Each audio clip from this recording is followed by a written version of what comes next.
Habari gani? Kujichagulia.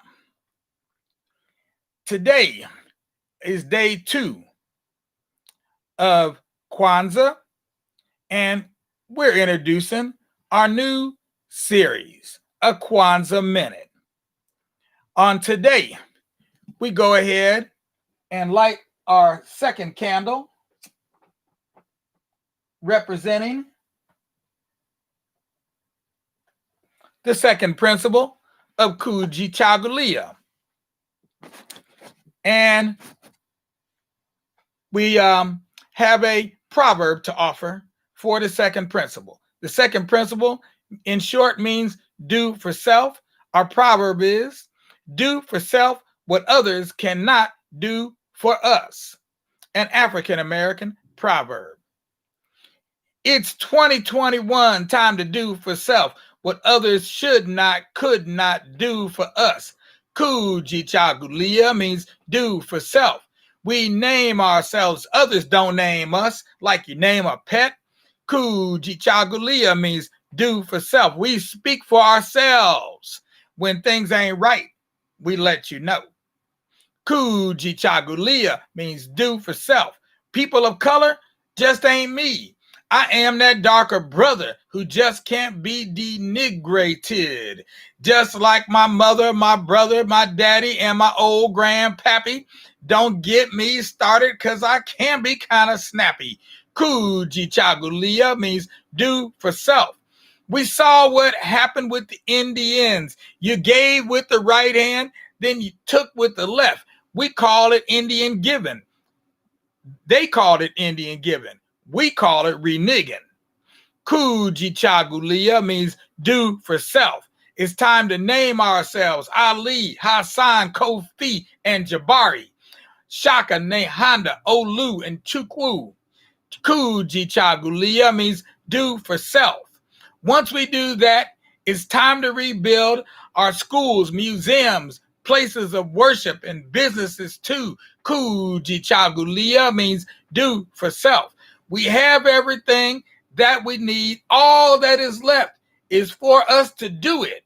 Kujichagulia means do for self. Tutanana Ujima.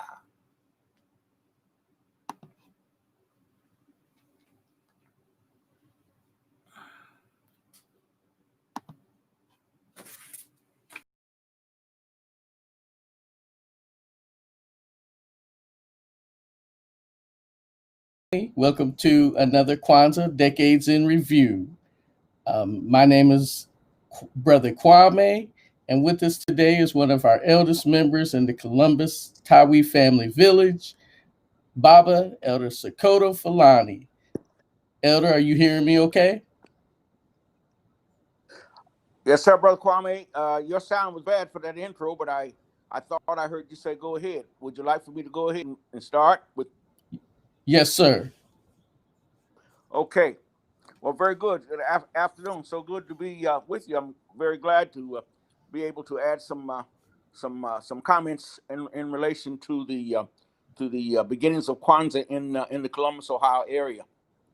So, what was the in terms of the first question? Just in terms of the history of Kwanzaa, I've been personally celebrating Kwanzaa since early, about 67, 68, when I was in graduate school at Ohio State.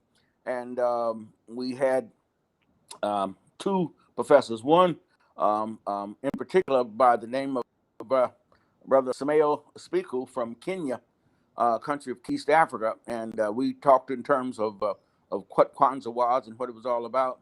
And we talked about it from the standpoint of Brother Dr. Ron Karinga, USC, and others traveling throughout the continent. They travel. They found relation to the harvest of the first fruits, and Kwanzaa was developed as he developed it in Brother Karinga, and began celebrating in 1906. Very soon after that, it came to west, to the Midwest. In the Midwest, we, as your listeners would probably know, that the Department of Division of Black Studies at the Ohio State University began in 1971-72.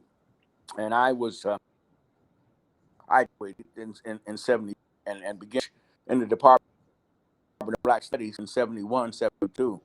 And part of course, the instruction, all of us, as we started Black Studies at Ohio State, of our instruction from Dr. Nelson and the dean at the university was course study development. And my course development started to develop undergraduate courses in community development, and we developed community development courses in Black Studies at the undergraduate level, and then of course we became a department. The graduate level stuff began to develop. I to the directorship of the community center then, and we were to open it and found some space. That's Bryden, at Ohio Avenue and Newton Streets, and we opened in the community center, St. John's Center there. But I had celebrated Kwanzaa with Baba Kelsey and Ella Tony and Caesar and others in Columbus. First celebration, as I recall, was 1971. It had to be 71, and the 18th and Bryden Community Center. And from there, when the extension opened in 72, the next years from then on, way into the 80s, celebrated at the OSU Extension Center on Ohio Avenue. The OSU Extension Center on Ohio, we developed some church and community, such as Black Barn and the Dunbar Cultural Center. It wasn't a recreation center, and located on the end of Nelson Road. But the community celebrations of Kwanzaa, 30 years. During that time, we always looked at it as a family operation, a family celebration, and we around three principal constructs. That was the lighting of Kwanzaa candles was ritual, and around that we only did that with immediate family, and then there was celebration. We did celebrate, which was the community part of the and it went, of course, from December 26th to the 2nd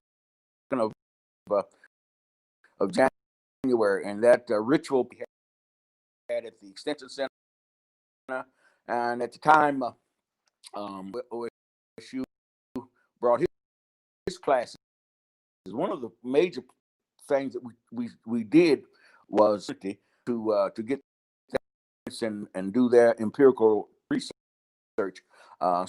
So we did a number of things around that, but the all of respect was developed, and so we had a real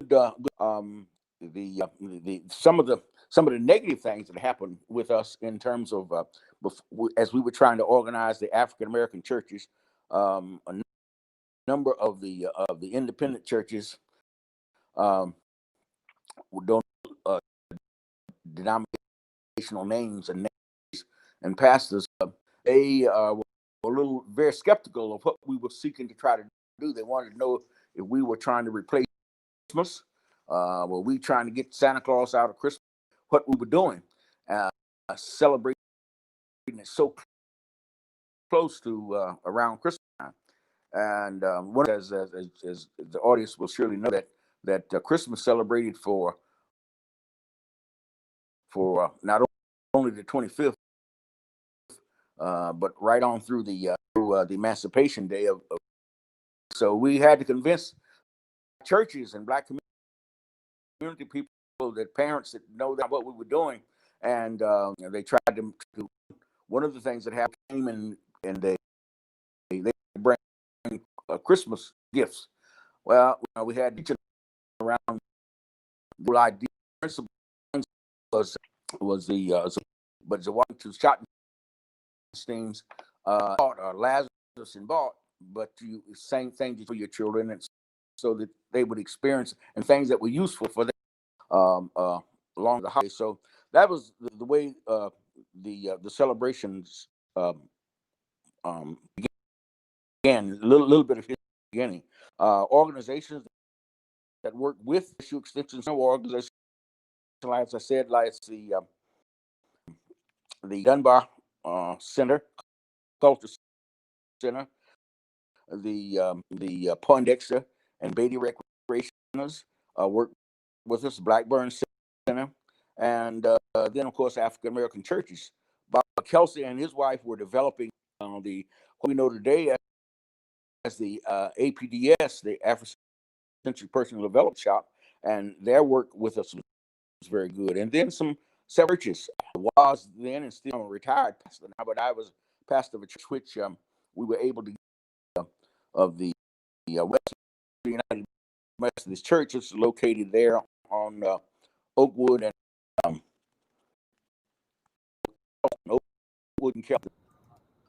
No, where it's located. I pastor there, and we moved into the church, and we're able to get American and members responsible for what it really was. So we did quite a bit of, I think opening the eyes and of Black community residents. It truly is. So it's been supported very, very since. Another organization instrumental in helping us along was the organization students at the university, African American students and professors, number of professors, helped us to open what was the first all African free school in Columbus, which was the name of it was Nguzo Saba. The school operated out of the Holy Roses St. John Church on Main Street, Main and Rose, I believe it was. But we operated out several years, and so Kwanzaa was moved around to major place has always had always been up until just so that we were able to have good relationships in communities in Cincinnati, Dayton, Zero. Remember very much the brother Noma idea of the Apple setting. Cleveland came to Columbus and went to Cleveland, and the movement from Columbus to Cleveland, the annual care move on the ends are always a treat for Columbus people because we were able to go out of town and work with other brothers and sisters. So the social situation around Kwanzaa, Brother Kwame, was one that I might say was in those early days. We were educating people history what Kwanzaa really was, how it had not trying to supplant anyway, interfere with New Year. We worked it right in with New Year in the pieces that we developed. Wanted to help people to develop minds. But not agree, especially in those early years. Now I think in the media they said more than 13, 14 million now, and of course it was made a national holiday. About the 70s. Stamp.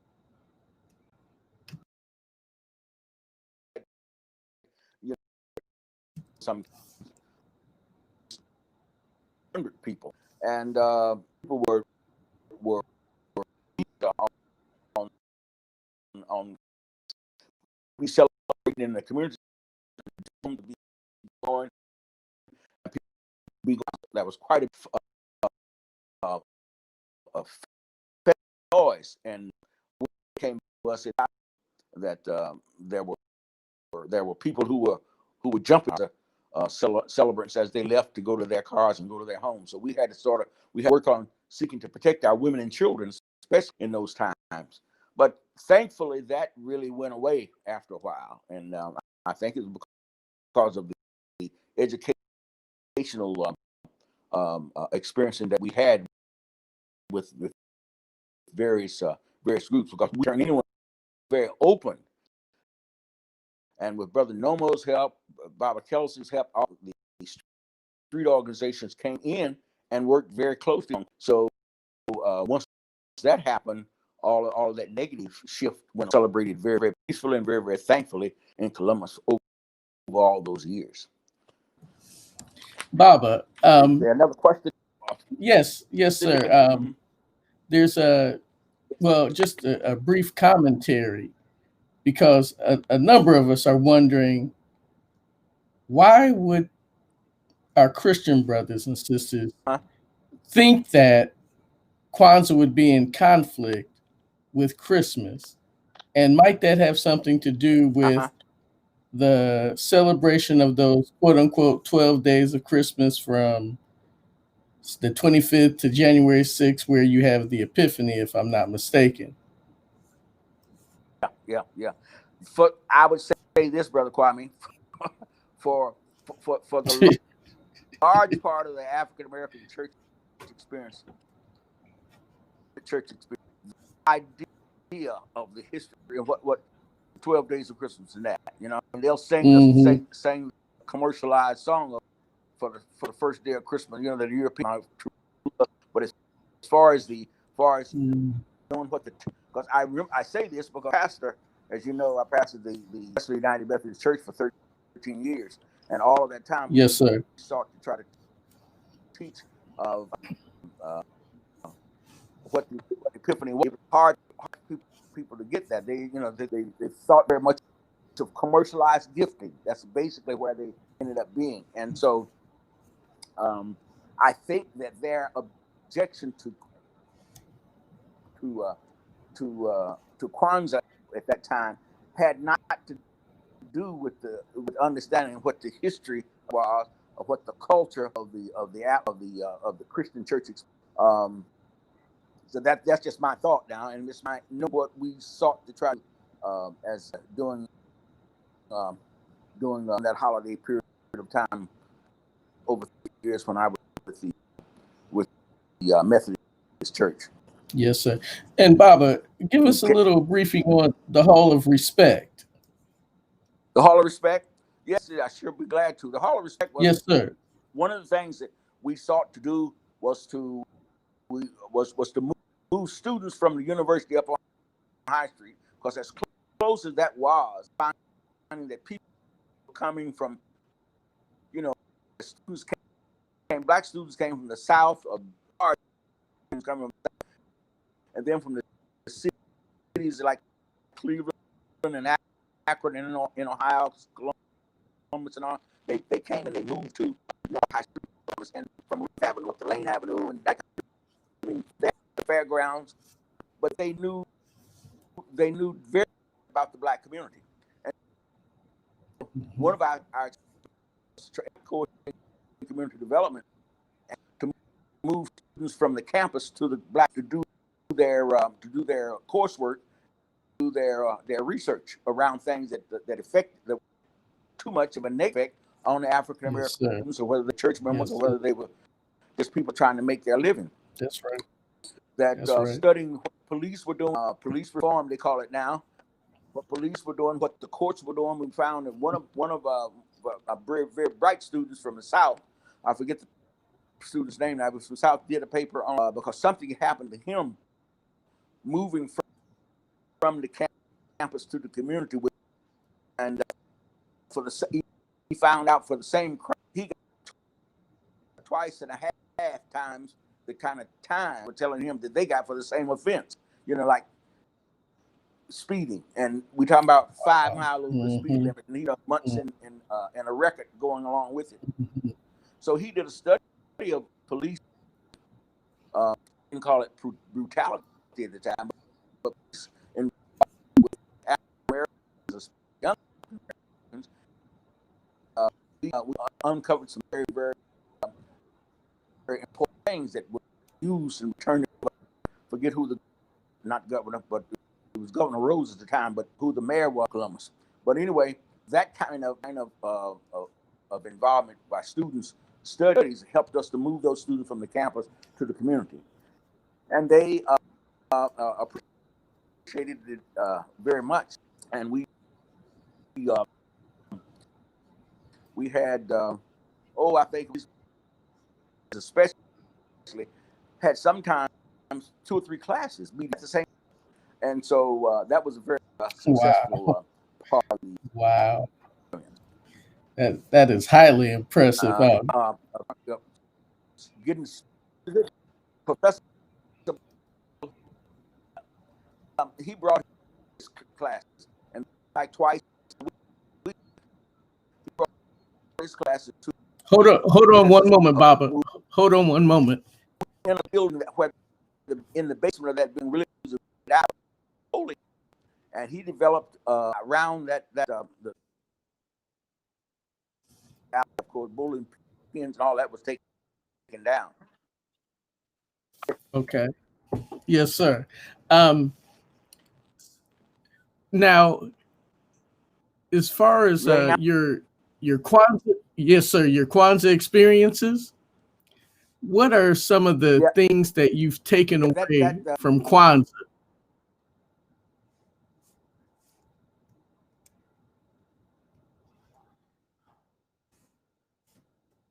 Can you hear me okay, Baba?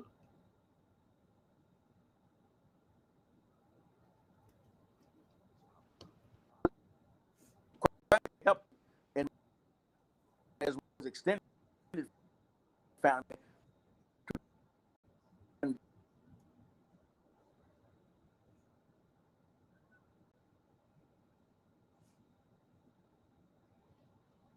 with the APDS experience,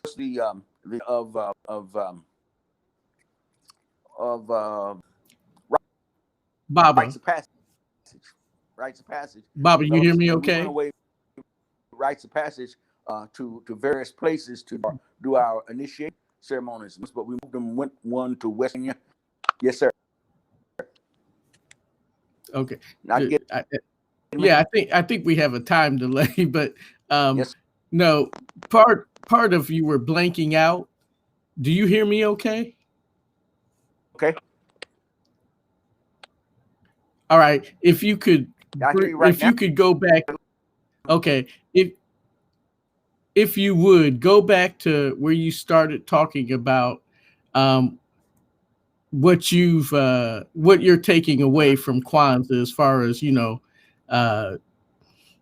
the thing that has made a really great impact on you that continues to push you forward today.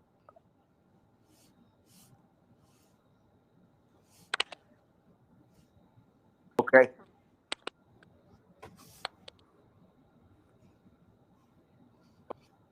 Okay. Well, I would say Kwanzaa certainly has had my personal and extended family, going through my relatives, as well as my family. That's an extension of my family. It's had a very positive upon that just. All right, hey, let's pause. Let's pause right here, because what I'm gonna do is we gonna Elder. I personally have moved to a hello. Christmas truly is,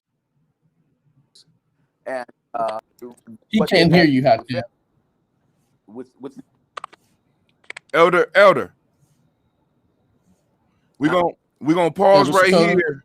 We're gonna pause right here, and what I'm gonna do is Kwame is gonna text you a phone number that you could call in because it's breaking up real bad. So what we're gonna do is I'm gonna hold on, Hatem. Elder Sokoto, that phone number that I gave you along with that link, we need you to click that phone number and so that we can get you more clearly. Because when you started with, that last part to that, when you started addressing that last question, we lost contact. So just hit that number and that'll dial you right in to where we can hear you very clearly without any of this other static going on. Give it to him, Kwame, because he can't hear me. Okay, it's 614 556 4535. That's 614 556 the number you 4535. So hit that number and you'll come in very clearly. 6. Okay. It's 356. Okay, yes. In terms of the impact Kwanzaa's had on my personal life, my immediate family life, and the churches that I pastored since we began to celebrate Kwanzaa way back in the early 70s, 71. In fact, it gave me the opportunity to, as I studied under the distant tutelage of Maulana Ron Karinga, with the immediate personal tutelage of Baba Maria Kelsey, Elder Tony West, Elder Aziza West, and Mama Kim, and Elder Donaldson, to name just the elders that held sway in our lives here in Columbus, as far as cultural and historical perspective. It just has had a positive effect, because what I was able to, Sister Besiege and I were able to accomplish through our rites of passage study and our movement into the eldership in the personal development shop, we were able to make a smoother, I think, transition to the educational experiences that we had in the churches that we were having that was having a positive effect on us, and we of course were having a positive effect on them. By that I mean, a little example may very well be, once we APDS moved in with us as we were passing out of the Wesley United Methodist Church, the administrative council accepted that. I think they may very well accepted it because of the financial remuneration that was able to come to us as a result of that. But we moved into and having Kwanzaa celebrations at the Wesley United Methodist Church, and the whole community. I mean, the church auditorium would seat 3,000 people, and we at sometimes had people in there standing room only during Kwanzaa celebration. And the church community accepted that. Some did not, and it came to a head one year as we had community speakers in. And I never really thought anything about it, but one of the speakers was Donnell Muhammad, the Nation of Islam, and Donnell Muhammad. And we had a number of people who came to me sort of privately and personally, and wanted to know, had I basically lost my Christian mind by inviting a Muslim into the pulpit. And so once we got that kind of thing, and we talked about it, of course, seriously, but once we got that kind of thing straightened out, we were able to move that church congregation to a positive, clearly historical and cultural place that it had not been before. So I was very thankful for that. And other churches, we moved it from the Wesley United Methodist Church to Baptist churches, the First Amy Zion Church on Bryden Road. A number of churches like that came into the fore, and they sponsored Kwanzaa nights through several years. So it's just been a positive. Kwanzaa's been a positive in my life, and it's been a positive in my life in terms of the history and the culture, and the educational experiences and backgrounds that we had was instrumental in helping to develop in the city of Columbus. So, Bob, yes, I consider what you've told us and everything, and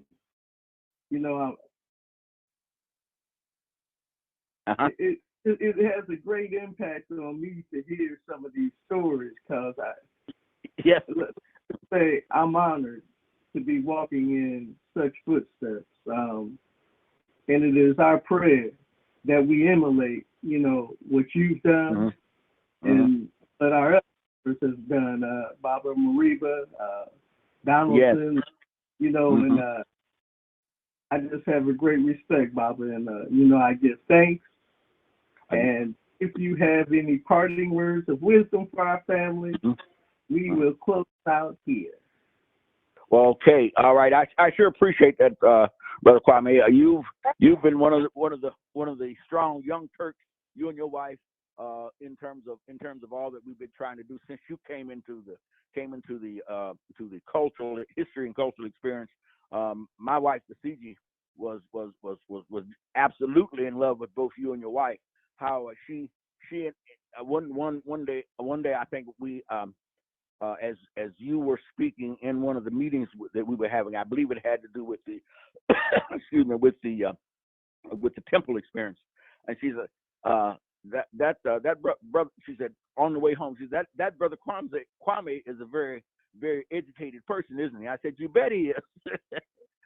And anyway, she said he's a very educated person, and she just couldn't see how you it gave her a better even though she, her degree work at Ohio State was in I believe early and middle childhood education, but she said in terms of special education, he's very. She would ask, well, and I always meant to ask you.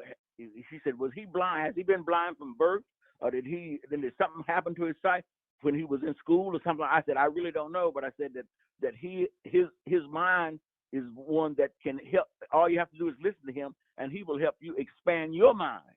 So she and I always had a beautiful relationship and wanted to know,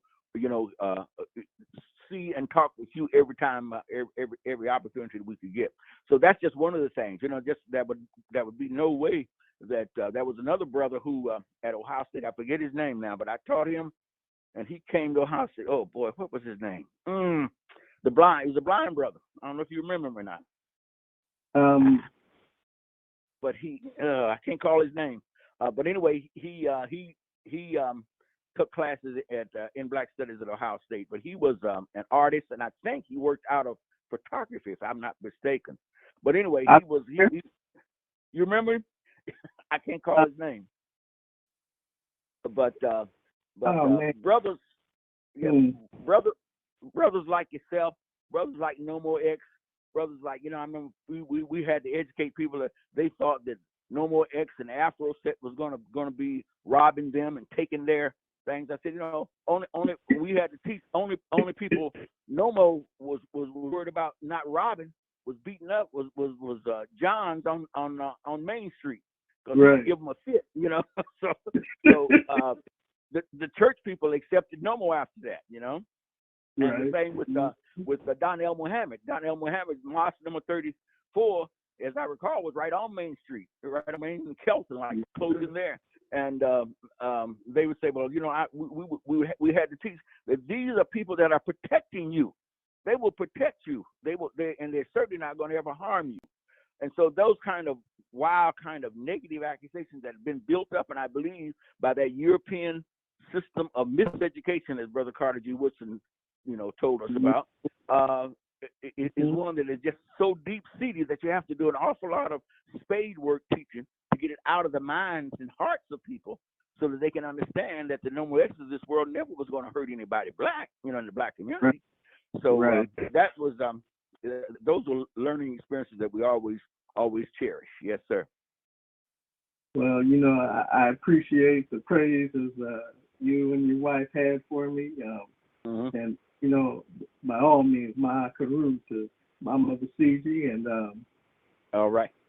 It's I'm truly honored. Well, we appreciate you. Appreciate having you in the community, brother. You're an asset to us. Yes, sir. Sir. And with that, family, we are out. The name Hotel. Hotel. And thanks again, Baba. Yes, sir. We'll talk soon. So when you were at Wesley United on Kelton and Newton. Uh-huh. Me and Sister Ayana. Uh-huh. We were running a school out of your basement for a brief time there. Yes, you were. That's right. Yes. Yes, that's right. And that was.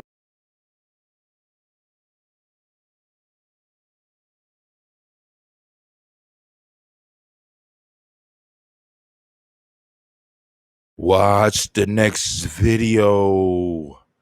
Watch the next video. Watch the next video. No, I'm just joking, family. Family, thank you for joining us. Be sure to catch us on the next video, family. Peace. Watch the next video. Watch. Right out there in those streets where Shorty is.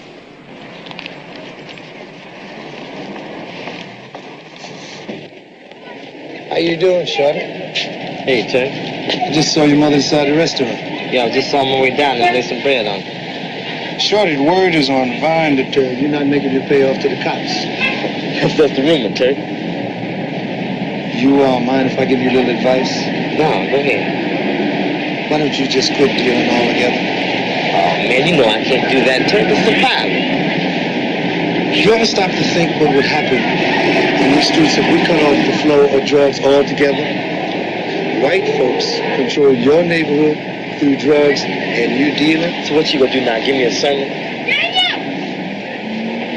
No sermon, Shorty. I just thought I'd ask.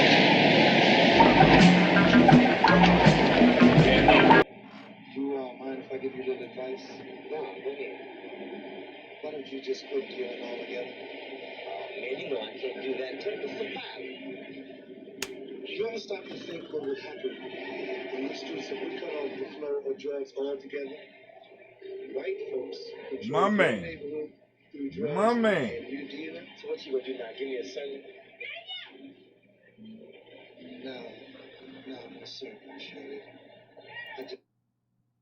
Now, the frustration I feel, because that is a model of a lot of conversations. People shut down good information because they say, oh, what, you about to preach me a sermon now? You know everything? No. But the key piece that you have to remember, that we have to remember as a people, that we do very little if we don't get a sermon. We can take it all the way back to Haiti. The whole Haitian Revolution jumped off from a religious ritual. I'm quite sure somebody gave a sermon. Gable Prosser. Quite sure somebody was giving sermons. Right? Nat Turner was a pastor. We know he was giving sermons. Let's bring it all the way up to the Civil Rights Movement. Full of people that gave sermons. As a matter of fact, Martin Luther King was one of those pastors that gave a sermon that moved the masses, right? We go to the Nation of Islam, full of ministers. One of the famous being Malcolm X, who gave a lot of sermons. Bring it up to today, where we are today, right? Think about it. Farrakhan gives some nice sermons. So it's kind of like we shut each other down with this whole sermon idea, and Shorty with his dumb ass. Oh my God, Shorty make me mad. But I did like his pantsuit. I'm thinking about bringing the pantsuit back with the long collar. You see that? I think I might bring that back. Now, I think that's the only thing I can find that I like about that.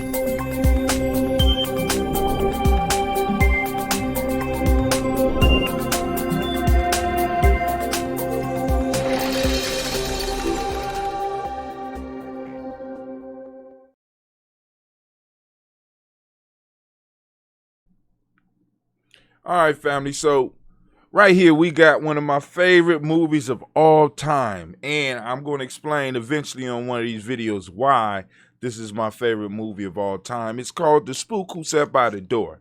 And it's very, very, very important that we go through some of the lessons in here, because they are lessons that we constantly deal with today in this world. I mean, a lot of shit has changed. It only changed in look, but many of the rules of life still apply. And if you listen to the sermon that Shorty, bless his heart. I don't think he got no more than about a $20 or $30 a week habit. And that ain't no habit. Shut up, Mama Duncan. I can hear it ringing in my ear. Right? But anyway, this is what we're going to do. I want us to break it down, because basically what Turk or Mr. Freeman was talking about in there was controlling territory. And we often talk about that on Gye-Nyame Journey. You can't have a family. You can't have a tribe. You can't have a community. You can't have a city unless you have marked out territory. All things have to have territory. And what Turk was talking about in that scene was establishing a territory and controlling what comes in and what goes out of that community, right?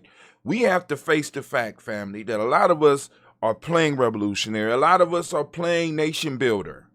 A lot of us are doing these grandiose things, or think we're doing these grandiose things, when in fact we are doing nothing but walking around the plantation.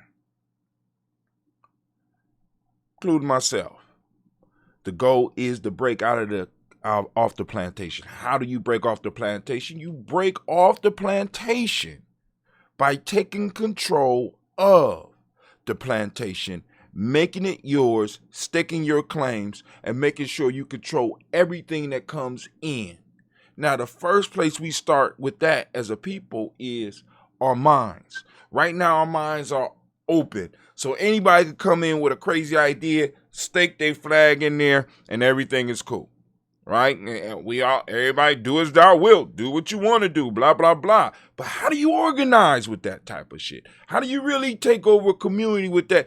Because one of the things that you have to understand, that when you go into different communities, we hear people like, well, we hear about all these other groups. These other groups share culture, and they share ideas about that culture.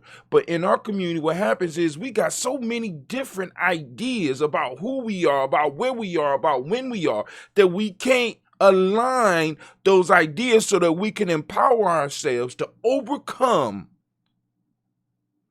and push out those that are not serving our interests. Family, there is no way that we could take control of our community doing and allowing anything in.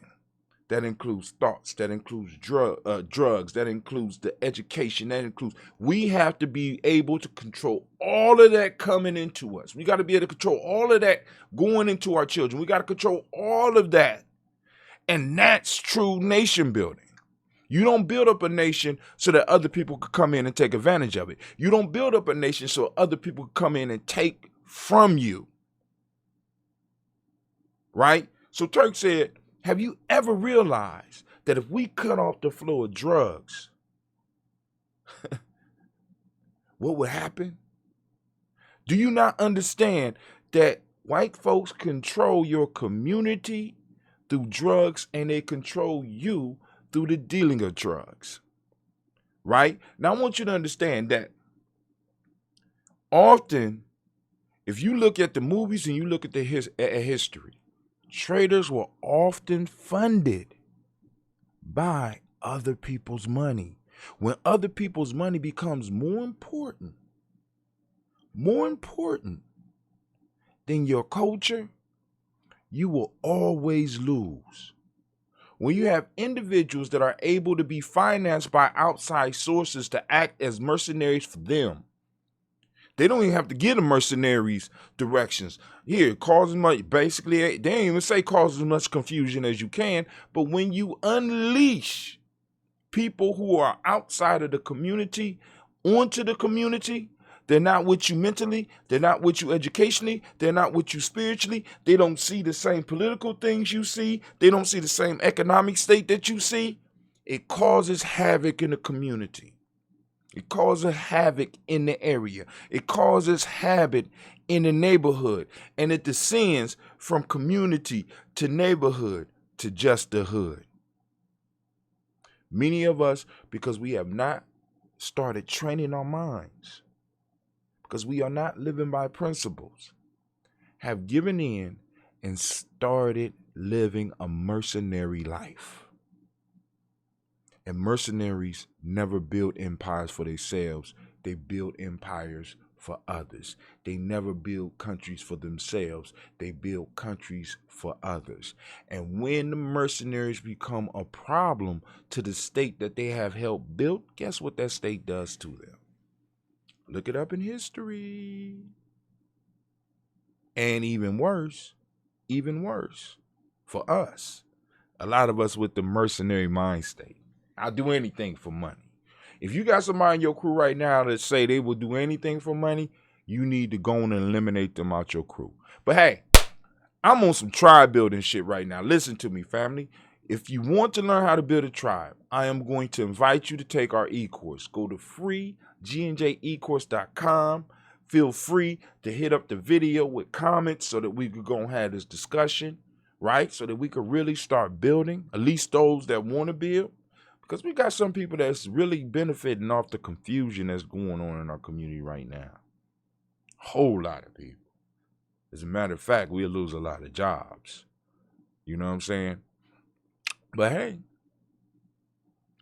give unto Caesar what is Caesar's, right? So family, thank you for joining us. I am your host, Brother Hatim. And this has been another one of those adventures of Brother Hatim. And this one is called Territory. What is your territory? Where is your territory? Where does it start? Ask yourself some of these questions. Yo, that's just a thought. Peace.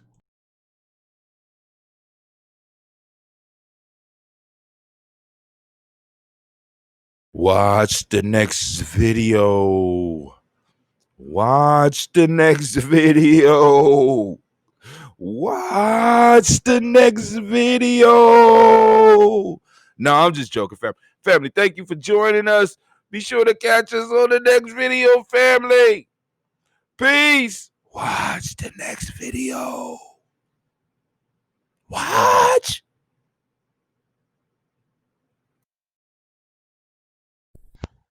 Greetings.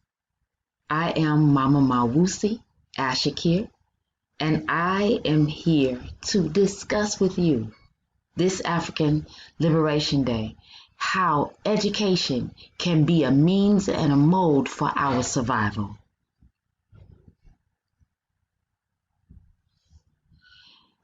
Educating our future in the face of crisis. That's the name of and the topic of my discussion today. Very important. As we are now sitting here facing this global crisis, we're in the midst of a very pivotal crossroads, one that offers us the opportunity to take ourselves back. I am Mama Mawusi, I am Ashakir, and I am a cultural custodian. 25 years, I'm a 25-year homeschooler of my own 7 children and 4 grandchildren. I'm the founder and guardian director of 4 nation-building institutions. The Body Temple Institute of Holistic Health and Herbal Studies, for which I train herbalists and naturopathic healers to be able to answer and address emergent situations and health maintenance issues in our own community. The Rising Academy of the Sun, for which I educate children in our community to be able to reach learning levels and to come into adulthood with skills and trades. The Mothership, for which I train birth workers, childbirth educators, doulas, and fertility strategists in order to resolve and literally to manifest health in women and children. Daughters of the Clay, Rites of Passage, for which I help girls through initiatory rites in their coming into womanhood. I have been working in our African community in Cincinnati, Ohio, since 1985 with various organizations over time. Not only have I worked, but I have also benefited from the conscious community. I'm also grateful for that. The topic and concept of my discussion today is how we can benefit from social collapse, how we can take advantage of social collapse.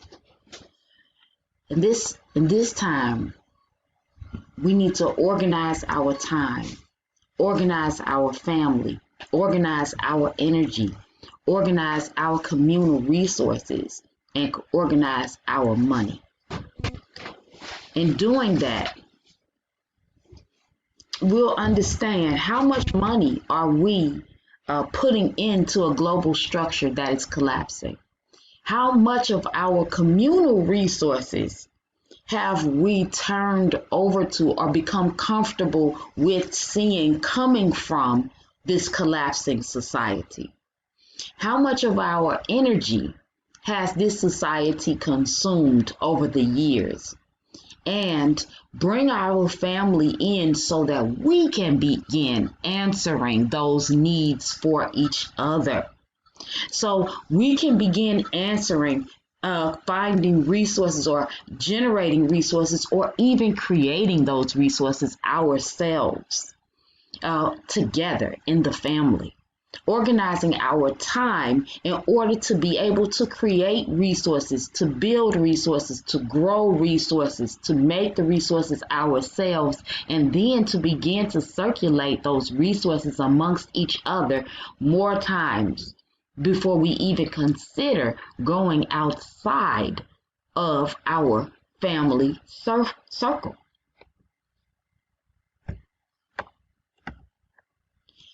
When we organize our family to contribute to our own freedom, we create a family social system. We develop a plan for sustainability. So I'm addressing how we do this. And I'm also addressing this in the midst of the fact that my family is doing this for itself. So I'm sharing with you what we're doing. So we're developing a plan for sustainability. Like, how can we sustain this even if the system comes back? Even if it comes back up, how can we continue to sustain this anyway? Even if society comes back, how can we sustain family social systems that we create, that we need? For instance, we need a ride, we need vehicles, we need to be able to travel, we need food. So we create a food co-op where we all put in and we get cases of food and then we can share it together within each other. We need childcare. We need education. So therefore, we begin to, there's that one person in our family who's a childcare provider. So that person can then begin to provide childcare for the family, communal family. That communal family will be you, your children, your grandchildren. It may also be some people who are the very close family relatives. You know, those people whom are may not be of blood circle, but yet of consciousness circle, and they are relatives. So they are related to you. You are all connected. So work and use the talents and skills of each other. Even those people who are not of your bloodline circle, they can even be bridges to where their bloodline circles can also be brought in, and you two as family nation units can then begin working together to provide goods and services with each other. Also, research self-sufficiency methods of food security, food storage, growing food, and seed saving. Also self-defense and home safety during these times of social collapse. Very important for us to understand.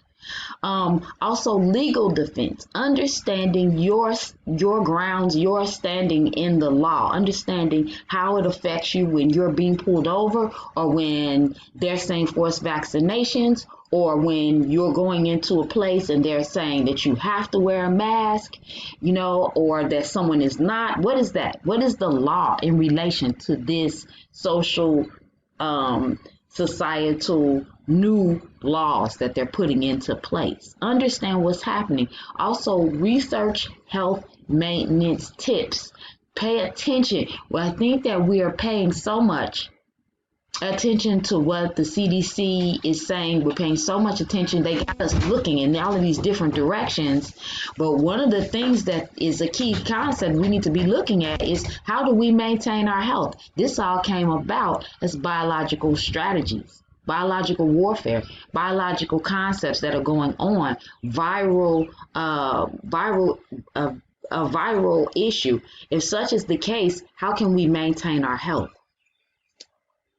Organize a family economic system, a system of saving monies, understanding how will we save monies, also creating a susu together where we can circulate monies, and then creating monies for loaning. So we're saving in preparation for loaning to those family members within family units within your family to be able to help them to start micro businesses, things like this. Also consider buying properties or real estate. Very, very interesting. So I guess I would say consider investing together, you know, as a family unit, as an organized family unit. One of the things that was pushed as I've been growing in consciousness is organize in the form of get into groups outside of your family, outside of yourself, you know, outside of your community, whatnot, and to organize into these groups of political ideology, of social structure or religious structure.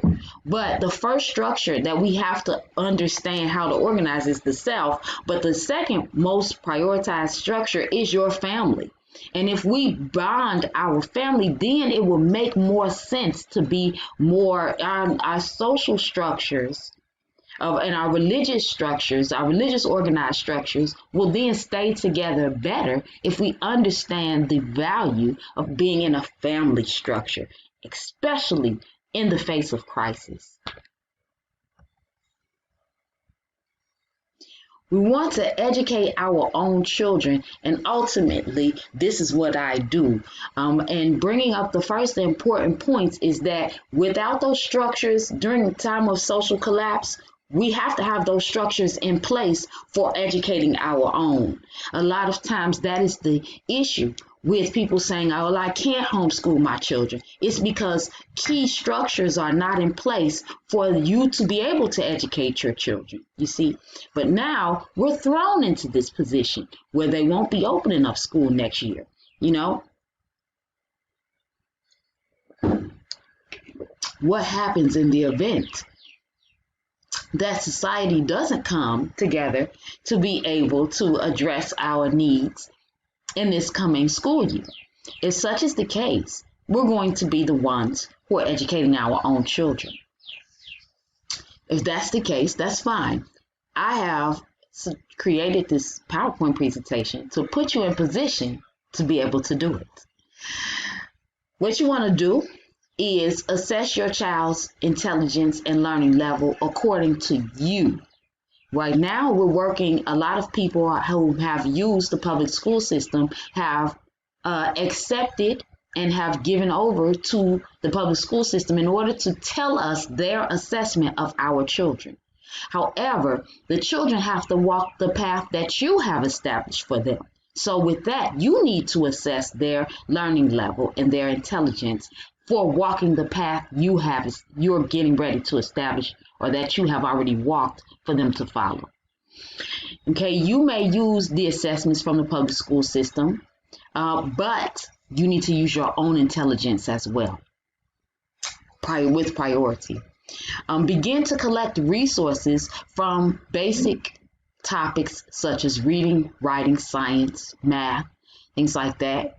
And then also include topics from your life, such as critical thinking skills, self-defense, historical heroes, gardening, herbalism, food production, health maintenance concepts, law, and African languages.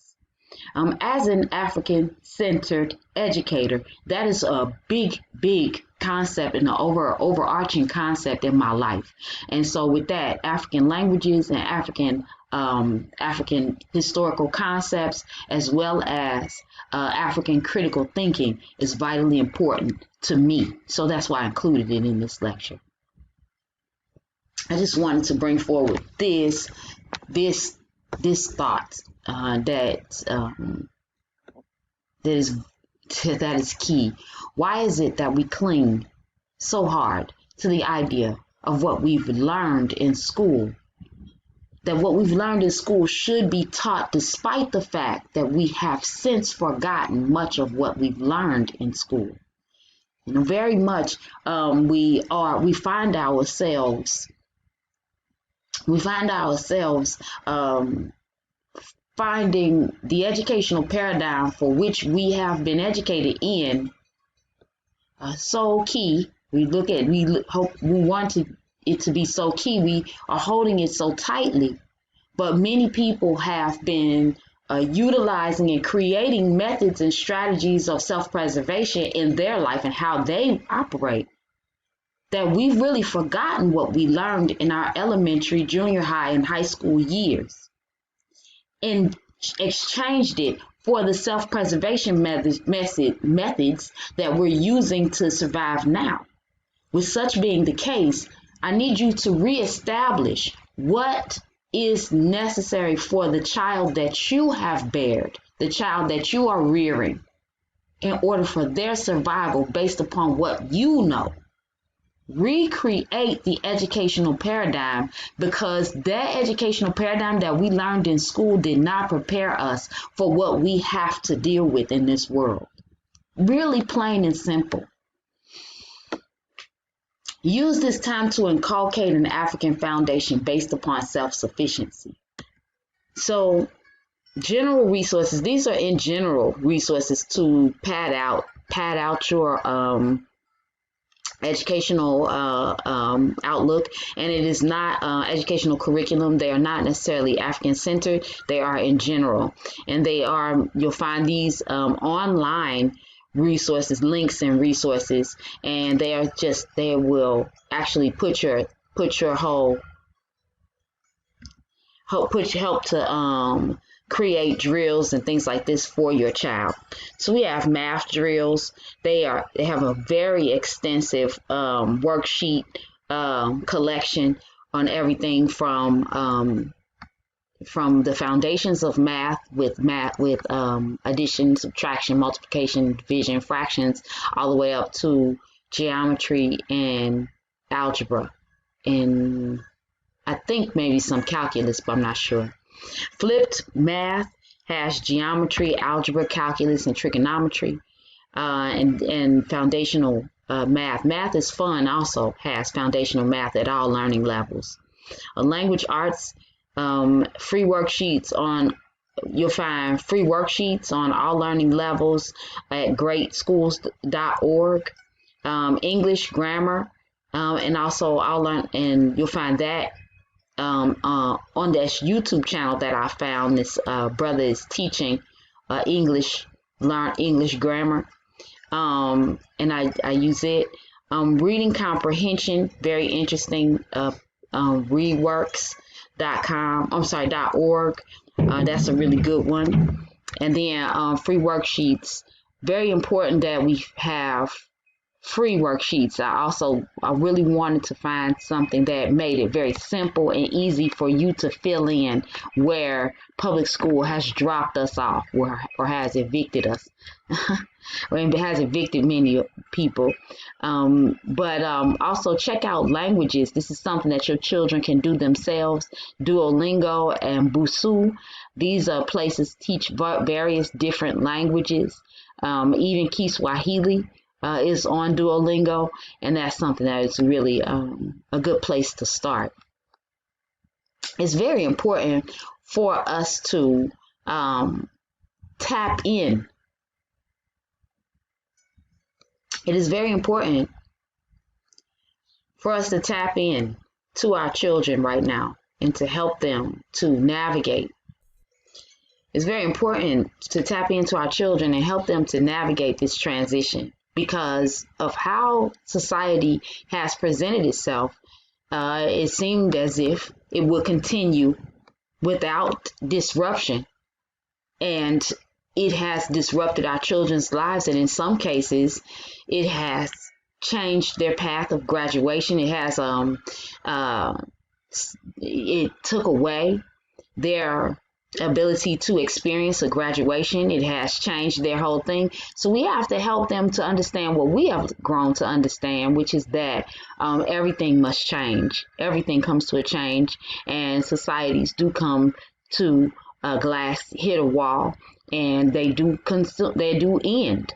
And so with that, we have to prepare them for that. We have to prepare them for what is coming, what could possibly be coming. And if in fact they are going to change and not open schools this next school year, we need to be talking to each other to support each other in this change. There are a whole lot of things that are coming up and that are uncertain. When we do not know what they will do, then we need to prepare for what we will do. And we need to make that preparation based upon what the resources, the tools, the talents, the skills, and the ability that we have. We need to draw upon our own strength and our ancestral knowledge in order to move forward. Self-sufficiency was always what was desired for us. And so with that, let's take this opportunity to step forward in that. I am Mama Mawusi Ashakir of the Ashakir Family Nation, and I'm grateful to be included amongst the African Liberation Day speakers.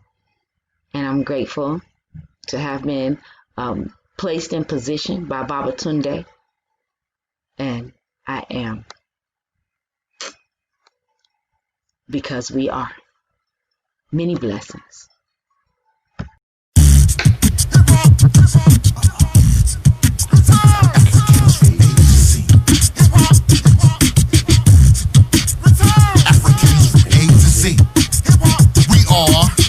Africans from A to Z.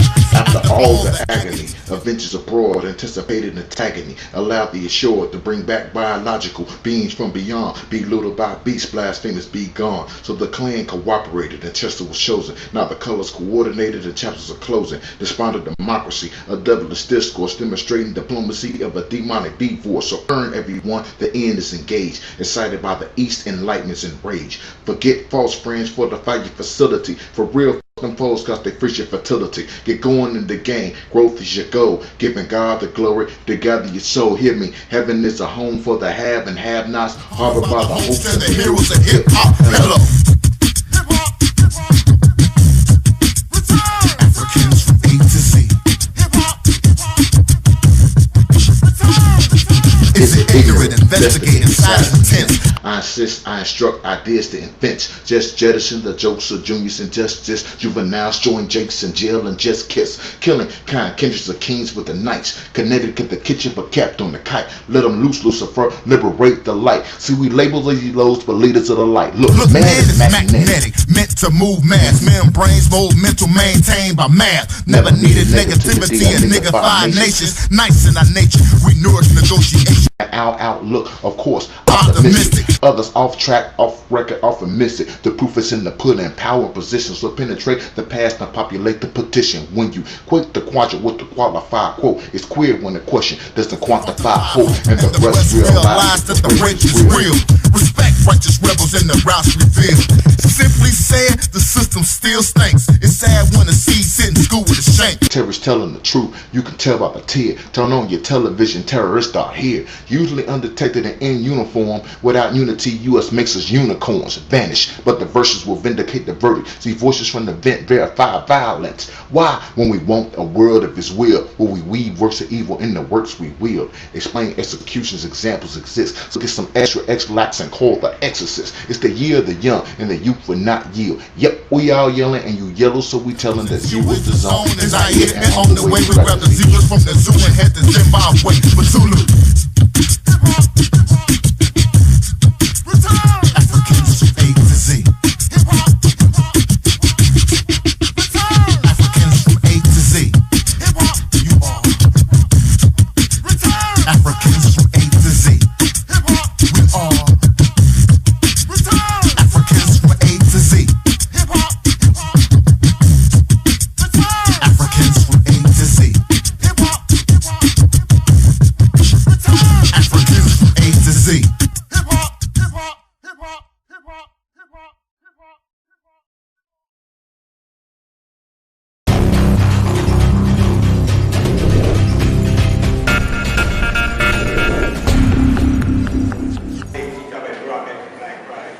We need restoration, more so than reparation.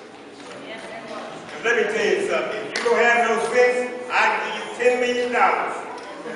Statistics have already said, 7 to 10 years, you're broke. Right. Oh, look up all your athletes if you don't believe what I'm saying.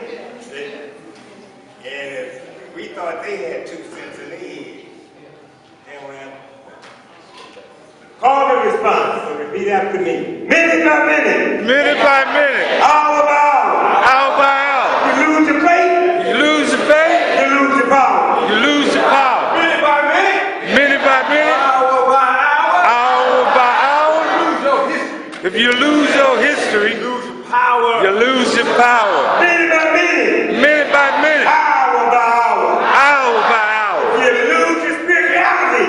If you lose your spirituality, You lose your power. you'll lose your power. If it is to be, If it is to be, it's up to me. it's up to me. Because I feel good about myself. Because I feel good about myself. I feel good about all the people around me. I feel good about all people around me. And it will follow me And it will follow me for the rest of my life. for the rest of my life. Because I walk with good. Because I walk with good. And I talk with good. And I talk with good. And I am good. And I am good. And that feels real good. And that feels real good. Good, better, best. Good, better, best. Never let it rest. Never let it rest. Your good is better. Till your good is better. Better is your best. And your better is your best. African people. African You were people, once great. you were once great. You shall be great again. You shall be great again. Lose not faith. Lose not faith. Lose not courage. Lose not courage. Go forward. Go forward. Uplift the race. Uplift the race. Harambe. Harambe. Harambe. Harambe. Harambe. Harambe. Harambe. Harambe.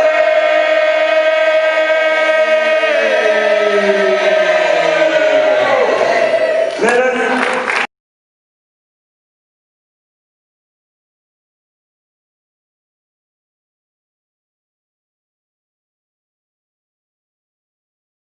Watch the next video. Watch the next video. Watch the next video. No, I'm just joking, family. Family, thank you for joining us. Be sure to catch us on the next video, family. Peace. Watch the next video. Watch.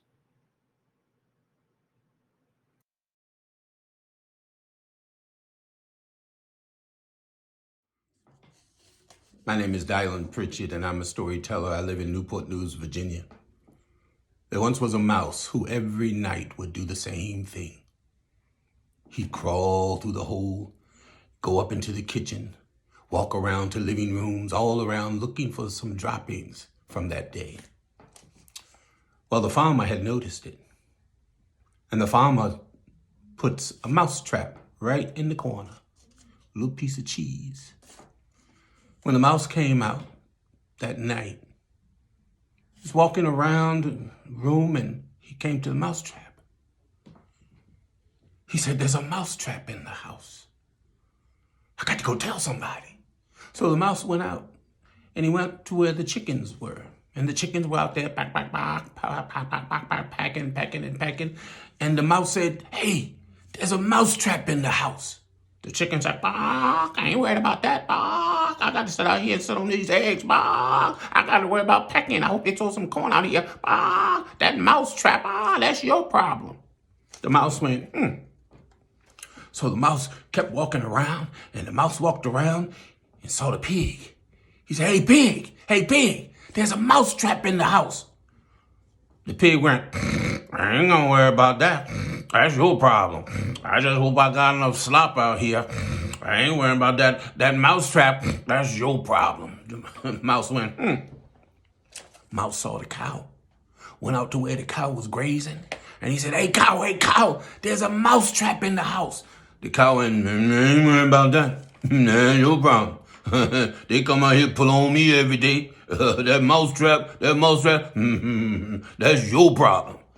The mouse went, This went on all day long. All day long, the mouse going from animal to animal to animal to animal, telling them, hey, there's a mouse trap in the house. And all of the animals said, that's your problem. Well, one morning, the farmer's wife was sweeping the kitchen, forgot about the mouse trap. And she swept over in the corner, didn't see that mouse trap, and that mouse trap clapped down on her big toe.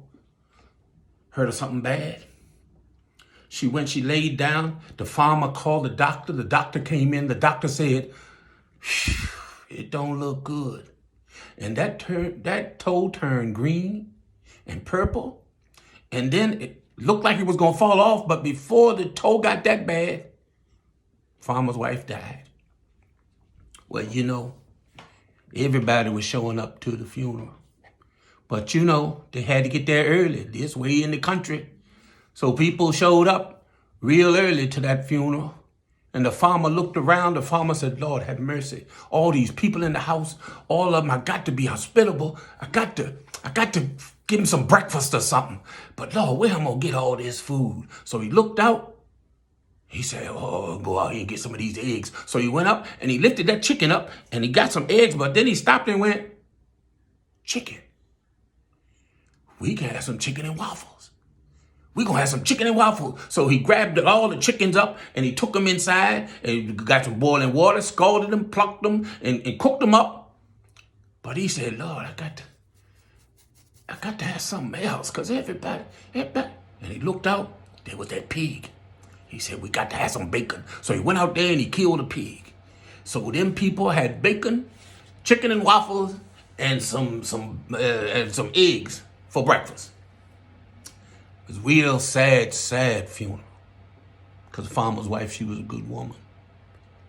But after the funeral, you know what they had to do. It was time for the repast. Everybody showed up for the repast at the farmer house. And they sitting there, and the farmer sitting there, and he looking around. He said, Lord, there's more people here. He said, well, at least I killed a pig, so I got some pork chops and got a ham. He said, but I ain't gonna feed all these people. And he looked out in the field, and there was the cow. So he went out and he killed the cow. Them people ate hamburgers, steaks, fajitas. They ate everything. And that was it. After they ate, they all went home. And that's the end of the story. You know what the moral of the story is? There's a mouse trap in the house. And what you don't think is your problem is your problem. What this got to do with Kwanzaa? Well, if you got people that don't understand unity, that's your problem. If you got people that don't understand community, that's your problem. If you got people who don't understand what the injustices upon their people are, that today the injustices are just as unjust as in the past, that's your problem. There's a mouse trap in the house.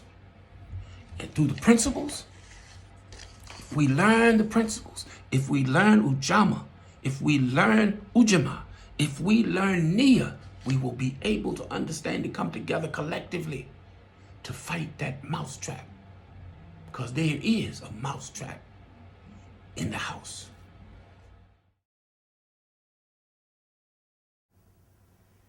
Peace.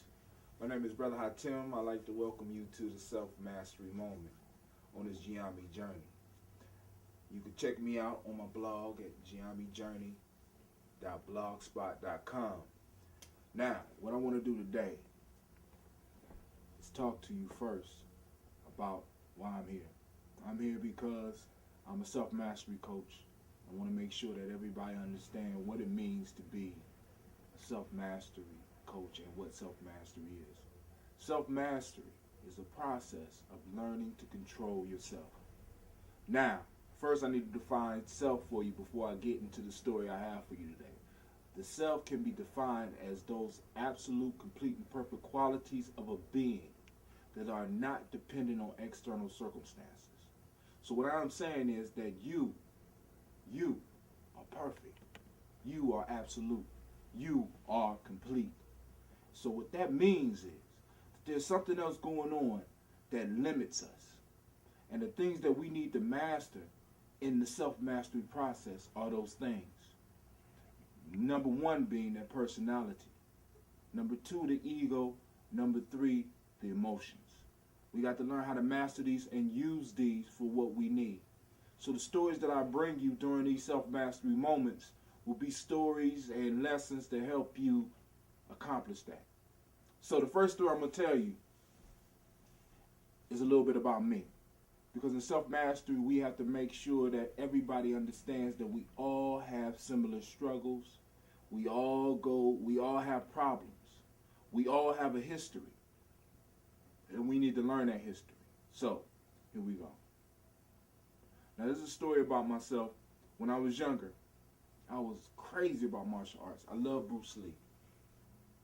I love Bruce Lee because Bruce Lee taught about going beyond your limits. So I always look for a martial arts class. And in looking for this martial arts class, I didn't have no money. And my mama didn't have no money. So, of course, I had to find a free class. So in order to be part of this class, one of the things that you had to do was you had to pass, in a sense, the initiation. You had to pass, be in the class for a while, and when the master recognized you, he would let you in. So I stayed there 1 month, 2 months, 3 months. I can't remember exactly how long before I became a member of the class. This was when I was about 12 or 13 years old. Well, anyway, the master one day recognized me, and he told me to come meet him after class. So I went to meet him after class. As we started talking, he started letting me know that he was going to set me in the class, and I was so excited, man. It's just like, this is a dream come true. I'm actually going to be a martial arts student, and his brother, as he was breaking it down to me, he looked at me, just like I'm looking at you right now in the camera, and he said these simple words to me. He said, I know you. You don't remember me, do you?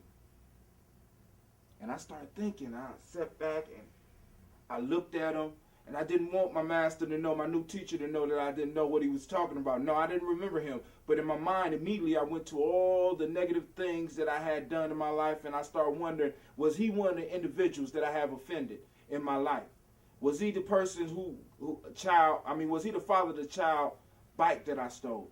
You know what I'm saying? Was he the sheriff that tried to arrest us one day and I bit him in his hand so me and my little friends could get away? Was he somebody who owned a window that I had broke? Was he a substitute teacher that I was disrespectful in class with? I didn't know where I knew this man from, but I knew I wanted to be in this class, and I didn't want my past to affect that.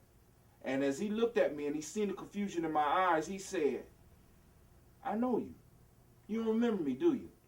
So I finally had to fess up, and I said, no, I don't remember you. He said, don't worry about it. One day, you'll remember, and just think about it. So I started this class, and this man invested time in me. He taught me about myself. He taught me about my limits. He taught me how to push past my limits. This man invested time in me and taught me how to be a man through martial arts. He showed me where my weaknesses was and showed me how to work through those weaknesses and get those weaknesses to start working for me. He trained me. He pushed me. Every day that I went to practice, he pushed me to my limits. He invested his time in me. And as time went on, about 2 years, I started playing football, and I really got into football. and I really got into school, and at that time I really started getting into girls, so I eventually start not having the time to spend with my master. So time and people and places being the way they were, I went my way, he went his way. He eventually went to prison for something, and I went to high school. When he came out, he would come around the house looking for me, but I was too busy for this man who invested in me. This man who became a father to me. Better yet, he even deeper than becoming a father, he was a teacher, and not only was he a teacher, he was my master, and I didn't have time for him. So eventually I graduated from high school because of some of the stuff that he taught me, because of the discipline he gave me. I graduated from high school, and I went to college. And while I was in college, probably my third year there, I got word back from Akron just talking to somebody that my master had passed. And feeling bad and really realizing what I had done, I had turned my back on this man who invested in me, who did something that my own father didn't do. I got too busy for him. I went back to give him the proper respect that he deserved, and I wanted to go see his gravesite. So when I went home, I went to his gravesite. And as I was walking to the gravesite, I heard his voice in my head, and it rung, and it was so loud and it was so clear, it was as if he was there, and he said, I know you. You don't remember where you know me from, do you? And as I walked towards the grave, I kept hearing his voice, and as I stood over the grave, it finally came to me where I knew this man from. And in that moment, I started to cry and I started to laugh, because in that moment, everything, not just where I knew him from, but everything in life became clear for me, at least in that moment. And I started laughing and I started crying and I thought about it. And it was such a beautiful, beautiful thought. And that ends the story. Like I said, my name is Brother Hatim. I'd like to welcome you to my little space in between time and space. I'd like to welcome you here. I'd like to ask you to come read my blog and just get these lessons. We'll learn together and we'll build together and we'll grow together. Oh, I know some of you are probably wondering where I knew him from. And because I don't want to betray my master's trust again, I'm going to give you the same gift that he gave me. I'm going to say it to you exactly like he said it to me. And I'm going to look directly at you like he looked at me. And I'm going to say, I know you. I know you. You don't remember me, do you? I know you. You remember where you know me from, do you? I promise you one thing. When you finally discover where I know you from, you, just like me, will understand everything in that moment. Everything will become clear to you. So once again, this is Hatim. I'd like to thank you for your time. And with that, I say peace. What up, Baba? You're live. Thank you very much, family. It is wonderful to be here today. So first, let's begin by saying to Elder Tony, that was marvelous. And I don't think that sometimes we know in our village what a giant we have in Elder Tony. Okay. I would say to all of Columbus, I wish that you would recognize that Brother Tony is a gem. He's one of high stature and perfect performance in terms of technique and methodology. And he gave us a little history lesson today. So, Elder Tony, let me give you a special clap for that history lesson. Thank you so much. Let's give honor and respect to God, our God, and all of our ancestors, brothers and sisters. I'm so thankful that you invited me here today. It's always special. It's very special to be among family, especially in the village of Columbus, Ohio. African village of Columbus, Ohio. It's special for me to be with you. No matter where I am in the world, I want you to remember that I'm still part of that family, and I will always be a part of that family. For several reasons. One is that my children were born there. My people, Reba and Ramani, and raised in that family, and you helped raise them, and so I have great appreciation for that. But you That's the also main need to one. You're know that supposed to I be have in the other J&J meeting. children You are that on the I link. You need to claim. get off the link. Children like Hatim, like Brother Hatim, like Brother Tawan, like Elder You Phyllis gotta and Bob go to Ransom, your one like screen and swipe it off. Brother Nomo. And I tell you this because our family extends, and the more that we can extend our family, the greater we can become. Yeah, I turn it also on. want to it's good for me to let you know that it's good for me to be able to recognize each one of these family members and let you know that I'm very proud of them and all their accomplishments. But I want to give a special shout out to Brother Hatem for inviting me today. Hatem, you're doing great work, and I just want the village to know that you're doing that. I want to remind each listener that I will pass 95 on Monday. On Monday, I'll pass 95, and and I'm so proud that I'm able to be here and be among you. So I want to speak to you today as an elder, as a godfather, as a grandfather, and as a father. I will not be long-winded, but it will be some of the things that I have learned over my 9 decades of living. I hope you will deeply listen. I hope you will feel, not only listen, but feel some of the facts that I'm going to share with you beyond the words.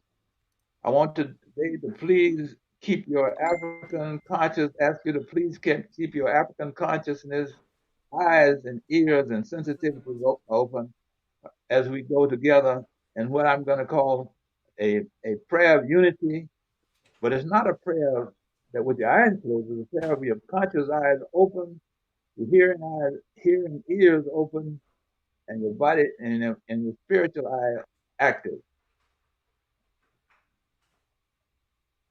Again, I want to give honor to the one that enabled us to be here today, the one who gave us great ancestors, who kept peace on earth long before there was Jew, Islam, or Christian, the one who enabled us to survive the murderous shackles, torture, and sinful and unjust slavery system, the one who has maintained our survival through today in that same slavery system. Let us not forget, my brothers and sisters, that same slavery system is operating. Sometimes we tend to forget that. Now may we be one in understanding that Juneteenth is not a day of celebration for us. There's a time we must continue high stepping up the road of liberation. It's a day when every African must stop asking for freedom, justice, and equality. We must declare it.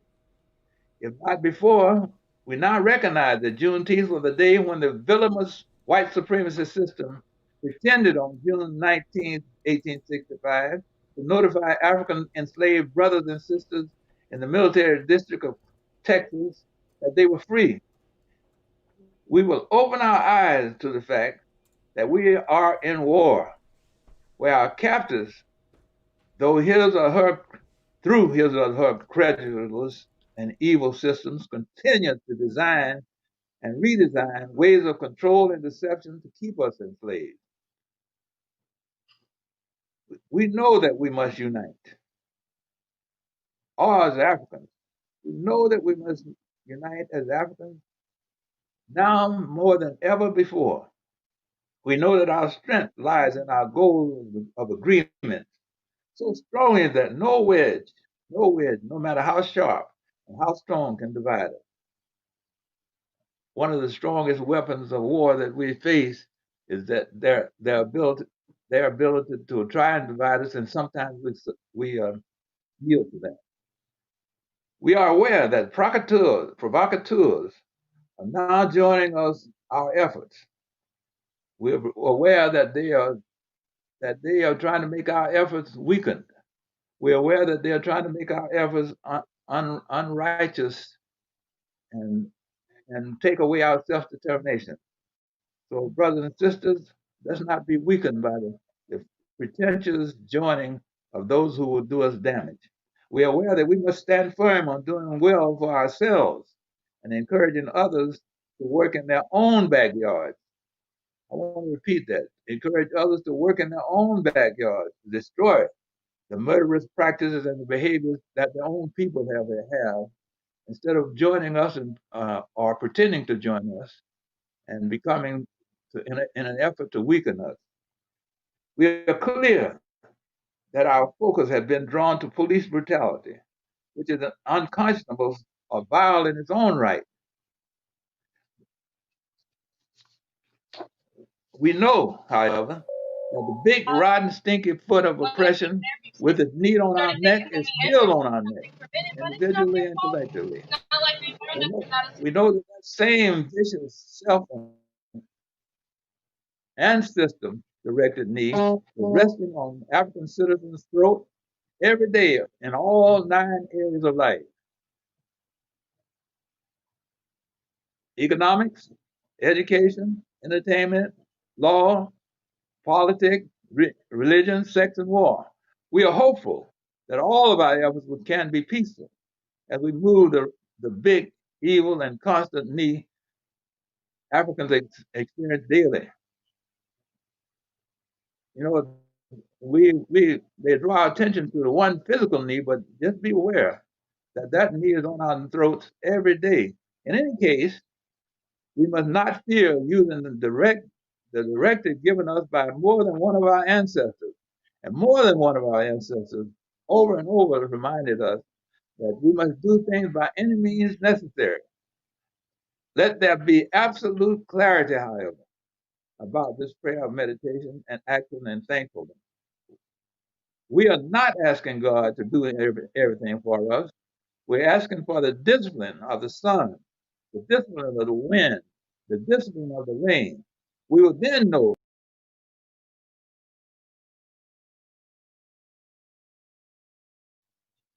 we will move with power and precision. Our actions will be direct. Our talking will be minimized. Thanks be to God and our ancestors. Let us use this prayer of meditation as we make plans today. This can become our planning day, and I hope it will become our planning day until the false celebration that we have built into it. Because we need our collective liberation efforts. We need our collective freedom efforts. We need not be deceived and defined, nor defined by those who would like to keep us in a box. This prayer is written as I'm focusing on the time, space, and situation in which we find ourselves. I hope that it is useful beyond the stated words. You know that I could go on and on, brothers and sisters. There's too much shouting and not enough bouting every day. We continue to be in a cultural war. We continue to be in a cultural war. Now, if you don't know what that is, please go and find out what that means. That means in every area of life that we're being under attack. And so it's important that we recognize that we are in this cultural war. We must now move ahead and develop African group unity with a POA, a plan of action, not out shouting about, but by planning behind and within ourselves, and then move into action. I want to close this comment with a pledge that's taken from the new book that I've just put out called The Genius of Africans United, A Call to Action. And I'd like you to just meditate on both the prayer and this pledge, because I feel that this pledge is so important. I know that we've been demeaned and we've been beat into believing sometimes that we are less than the best, but I want us to pledge that we will no longer accept that. And this pledge goes: I am a genius. My ancestors were geniuses. My ancestors have made me a genius. In all that I think, say, or do, I must declare myself a genius. I am a genius. Whenever I'm myself, I practice my geniuses and do great things. All of my thoughts, choices, and deeds must express my geniusness. I am a genius. My decisions must always be in the best interest of myself, my family, my people, and my God, not somebody else's, but mine. Only then will I and everyone know that I'm a genius. I am a genius. At all times, my geniuses must reflect my culture. My genius must serve my God. My genius must make me be one in love and harmony with my family. My genius must protect my people. At all times, brothers and sisters, I must declare excellence. It must be excellent because I'm a genius. Thanks to my brothers and sisters for allowing me to open this, what's supposed to be a festive day for a false reason. But let us make it a festive day for a real reason of planning and acting. Hotel, and again, Brother Hatem, thanks for asking me to open this very righteous I'll say I'm going to call it a conference, a beginning conference to take action in the future. Hotel, and may the great spirit of the ancestors and all of the warriors be with you, because we need to understand, brothers and sisters, that we're in a cultural war, a war of destruction. Hotel. Hotep. All right, Baba, hold on before you get off, man. Now you got one book out called 11 Steps: Considerations for Empowering African-Centered Organizations, and you got another book coming out which highlights the poem that you wrote. When you wrote that poem, the "I Am a Genius," what was you trying to teach? Because this was long before a lot of people got into this whole idea about genius. Can you share what was on your mind when you put that poem together? Well, I can tell you what was on my mind. I'm very clear that what was on my mind is still on my mind. All those enslaving systems that we sometimes honor, and I'm going to start with the schools, the churches, the governmental systems, the courts. All those enslaving systems have beat us down sometimes, so when we don't recognize the geniuses that's in us, and that we were the ones who made them be able to stand up straight rather than walk on the fours, and that we are the ones that taught them how to build, how to be the so-called scientists that they are. And sometimes we tend to turn our backs on our ancestors and forget about all those measures, buildings, and all of those healings and all of those great things that they did that made it possible for the false and evil systems to be, the enslaving systems to be present today.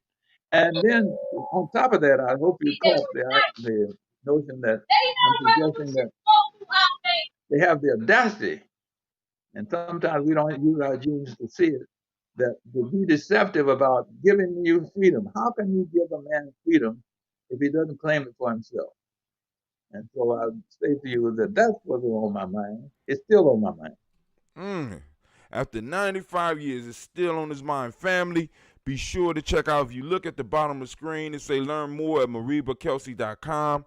We will be launching his next book, The Genius of Africans United, A Call to Action. I didn't know you was a poet, Doc. I have to tell you, the little inside joke here in my house is that I thought I began to think I was, and my wife said to me, "That's not all poetry. That's prose, and I don't know what that is either." Me neither, and I'm supposed to be a poet. I don't know. But anyway, those are thoughts. And then throughout the book, what I tried to do is make sure that we understand that everyone among us is a genius. But we sometimes don't put our geniuses together. The reason that we need to unite is that we need to put our geniuses together like hands together, so that we can manifest our strength. rather than having hands and everybody declaring that they know it all on the peaks. When they have valleys, everybody's got valleys, and so we put together and we have no peaks. I mean, no valleys. We have peaks, all peaks, and that's what we should be striving for, rather than allowing disunities and disagreements and believing that it's all right to disagree. It is not. Our goal should be to agree. Um, so that's what I was on my mind. All these things were on my mind, and now you could I could talk forever on things like that that's on my mind. Hey, I mean, now that's part of the beauty of being an elder because you get time to talk. Now, so you was talking about interlopers in a sense, on what we're doing and what's popping off out in these streets now. Can you go a little bit more in depth on that? Yeah, well, I told you at the beginning that this represented some of my experiences.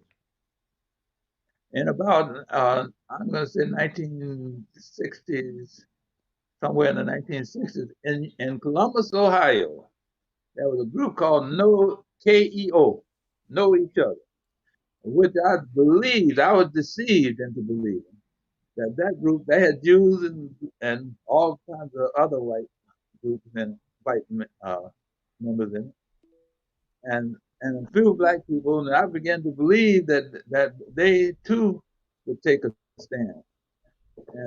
And what we found shortly, when there was trouble in Columbus, that we couldn't find them.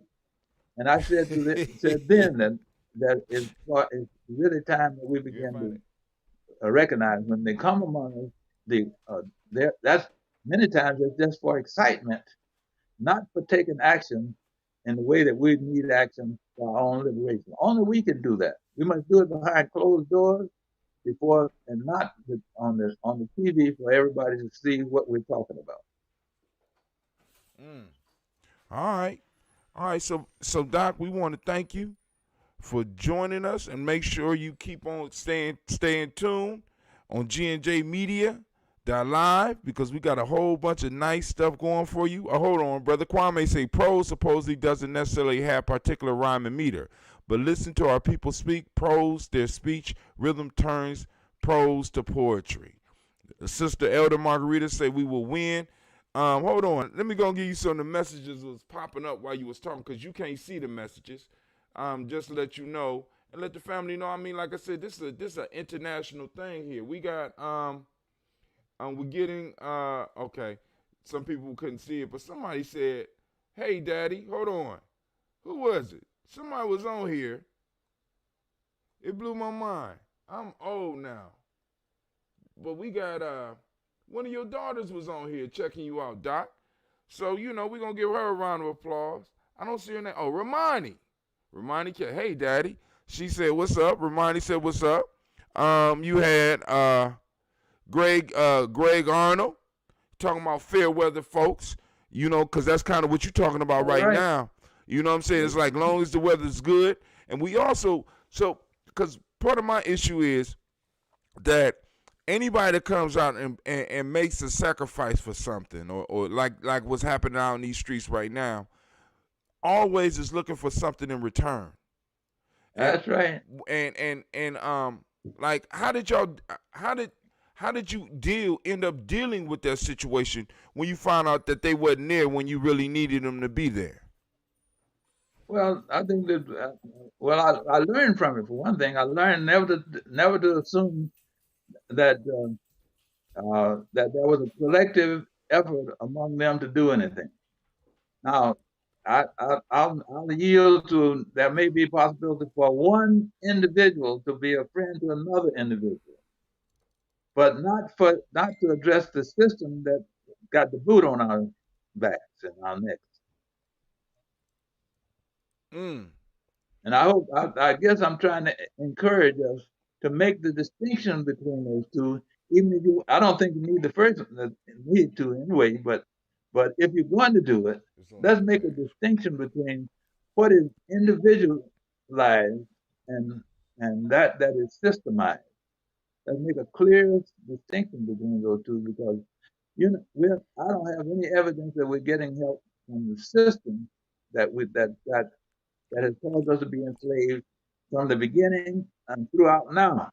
See, the different forms that it manifests itself, and sometimes we see that as progress, but it may be more where we're breathing our own carbon dioxide, and I've forgotten what that disease is called, but it's that like having a mask and having to breathe your own carbon dioxide. Uh, so it's be careful about that because we are in danger if we don't take time and begin to plan for ourselves. And what do you think some of the plans should include? Well, I'm not going to discuss those publicly, but I certainly I like that. I will discuss them in our groups so we know that there are many prongs to that plan, not just one.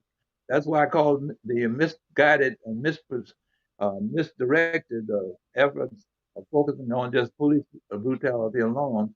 That police brutality is just a part of the overall system.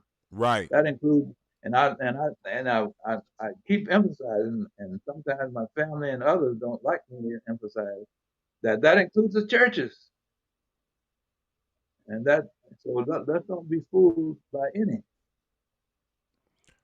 So what we need is a total system overhaul, or total system breakdown, or total system rebuilding, in a sense, and we have to start. I'm gonna leave it there. We're not gonna discuss this publicly, but Baba, I want to thank you. Thank you. Are there any questions from the family out in the ether?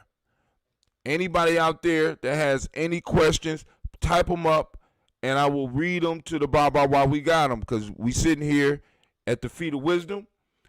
We need to go and take advantage of it. We got a little bit of extra time here at the DigiFest, because I don't know what's going on after this, but we're going to make it happen. That's how we do it at Gye-Nyame Journey.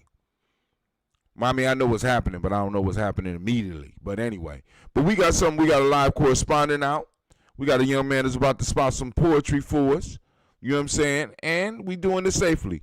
Sister Antoinette said, Pledge of African Genius, written by Marie Kelsey, June 19th, 1989, for, where's it at? I just lost it.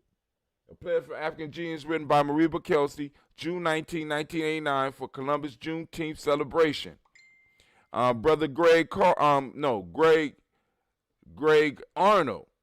Greg and Carolyn Arnold, if you don't understand racism and white supremacy and all it entails, everything else you thought you knew will only confuse you.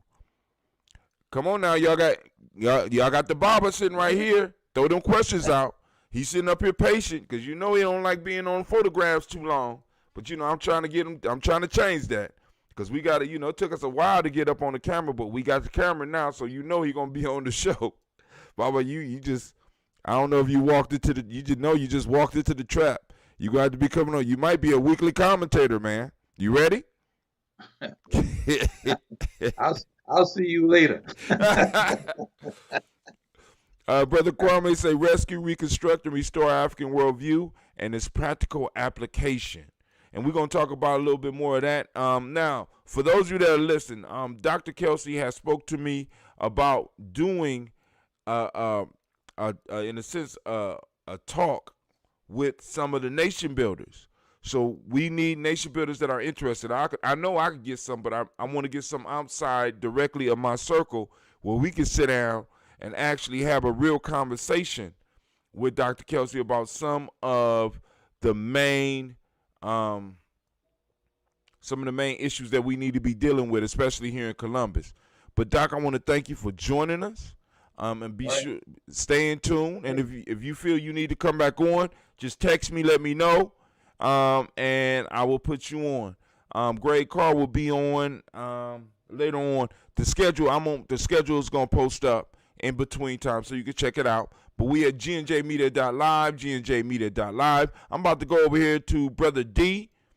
Brother D, you about to... Go ahead. I'm sorry. Go ahead.